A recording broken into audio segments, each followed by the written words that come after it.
Welcome to the Real News Network. I'm Paul Jay in Washington. The Democratic Republic of the Congo has the world's largest reserve of cobalt. It has gold, diamonds, and copper, and many other minerals. The magazine Africa Business estimates that the value of the resources in the Congo could be more than $24 trillion. That's equivalent to the combined GDP of the United States and the United Kingdom. Ex-President Mobutu alone, a dictator installed during the Cold War, mostly by the CIA, stole somewhere between $5 and $7 billion. In the scramble for the riches of the Congo, combined with the fallout of Cold War politics, that led to a war in 1996 that directly or indirectly led to the deaths of 5 to 6 million people. That approaches the numbers of the genocide against Jews in World War II. This war continues today. In 2006, then Senators Hillary Clinton and Barack Obama co-sponsored a bill to try to deal with U.S. policy towards the Congo. Here's one section from that bill.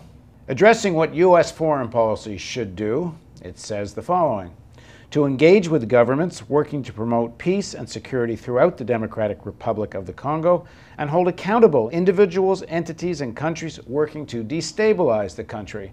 And everyone knows that refer to Rwanda and Uganda in particular. Now joining us to talk about how now President Obama is doing in U.S. policy towards Africa and the Congo in particular is Kambale Musavuli. He is the student coordinator and national spokesman for the Friends of the Congo. He's written for the Washington Post, Foreign Policy in Focus, Huffington Post, and many other publications. Thanks for joining us. Thank you for having me. So President Obama sponsors this bill, which essentially people understand to mean that U.S. policy should be to hold accountable Rwanda and Uganda for interfering in the Congo. So first, give us the context of why that bill was passed, what's the nature of that interference, and then we'll talk about how the president has done. Yes, so Senator Obama now introduced a bill to deal with the political situation in the Congo and in the region, especially in Central Africa. He knew it was important to have leverage for nations destabilizing the Congo to hold them accountable for their actions in the Congo, specifically Rwanda and Uganda.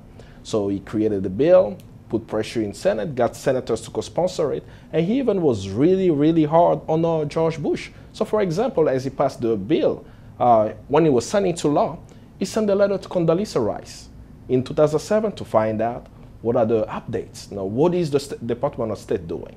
When Joseph Kabila, the president of the Congo, visited the US in 2007 to meet with George Bush, he sent a personal letter to George Bush reminding him that we have a law in the books that you need to enforce. Yet now nothing is being done. Why is this very important? Rwanda and Uganda invaded the Congo twice, in 1996 and 98, and have unleashed the conflict that's existent and causing all these deaths. If the US can hold the perpetrators, the negative forces on the eastern part of Congo, accountable for what's happening, peace will come very fast. But right now, the United States government has not been bold about doing so. Why? Rwanda and Uganda are US allies in the war on terror. So right now we have Ugandan troops in Afghanistan, in Iraq. We have Rwandan troops in Darfur in peacekeeping missions for the UN. So the US is not willing to hold them accountable. As it's been documented by the United Nations group of experts, by Human Rights Watch, by Global Witness, a very notable organization about the destabilization effort from these two nations, the US government up until today is not willing to let go of Rwanda and Uganda in the destabilization effort inside of the Congo. Well, let's go back a bit, because this kind of use of Rwanda and Uganda by the United States is nothing new, or this alliance. It goes right back to the time even of the overthrow of Patrice Lumumba. Yes. So talk about a bit, for a lot of our viewers are younger and they may not even have heard the words Lumumba. So maybe we want to trace U.S. foreign policy from that point forward and then explain, then we can get back to what's happening today. Yes, the U.S. has been engaged in the Congo actually for the past 100 years. You know, the United States was the first country to recognize the Congo as the personal property of Leopold, allowing Leopold II of Belgium 100 years ago to control a land the size of Europe and causing the death of almost anywhere from 10 to 15 million Africans. Congolese. Okay, well, let me just, for younger people that may not know this, King Leopold actually got your countries of Europe to agree that he could actually personally own the Congo, and he actually did for, I'm not, how long did that last? About, we say 15 to 20 years. And this was essentially to exploit rubber. Exactly, rubber. And not only rubber, they were giving access to the land of the Congo to some of the American investors. So you have the Rockefellers who did receive some lands there, and a few other families that I can't remember the name on top of my head, who start getting concessions of the land. So your point here is that the United States was the first country to recognize Leopold could own a country. Exactly. And with that political move, with the U.S. Leadership, other nations also recognize that. So if the United States did not recognize, Leopold would have had a hard time controlling a land that he never even visited, the size of the whole continent of Europe. Let me just add one other note. One of the great campaigners against that in the United States was Mark Twain, actually, yes. Which is a note people don't know much about Twain, but this part of Twain's life. But Twain was a big campaigner against Leopold and his control of the Congo. Exactly, and that's why I say that he used his talent as a writer to not remain silent. We're not seeing that now with what's happening in the Congo, that people are not being bold. I say, who are the Mark Twains of today to denounce U.S. foreign policy toward the region? Mark Twain did that back then. So after that, Congo was not given back to the Congolese after world pressure of activists to stop Leopold's exploitation. It was given to Belgium. So the U.S. continued to support Belgium. We may remember the U.S. bombing Hiroshima and Nagasaki. The uranium that was used came from the Congo. But it came to Belgian hands because the U.S. government was in collaboration with Belgium. But something interesting happened in 1958 with the will of the people organizing a social justice movement. Leaders rose there. One of them, a notable leader, was Patrice Lumumba, an independence movement leader who demanded that the resources of the Congo benefit the Congolese first before it benefited somewhere else. But what was happening at the time? We have Dwight Eisenhower who said, wait a minute, we have an African saying that we can't get the cobalt in the Congo? Who are you? So in August of 1960, according to the Church Committee, and as well as Larry Devlin's book, who was the CIA operative at the time in the Congo, in August of 1960, a month after he became Prime Minister of the Congo, there was an order to assassinate him. So within weeks, he was deposed, and within months, he was assassinated with the help of the United States government, CIA, as the agent on the ground, and the Belgian government. So his assassination completely destabilized the Congo, that up until today, Congo hasn't been the same. Because when the Congolese elected a leader that they wanted to lead, he was brutally assassinated. But what happened after that? After he was assassinated, the United States imposed a dictator on the Congo. Not for 4 years, not for 8 years, the maximum length of U.S. presidency, but for 32 years. While the Congolese on the inside were fighting to control their affairs, to try to remove Mobutu democratically, anytime there was uprising in the Congo, the U.S. always sent in forces to crush any rebellion, any uprising, and continue to provide the support. Why? Because Congo is essential to the military and aerospace industry in the U.S.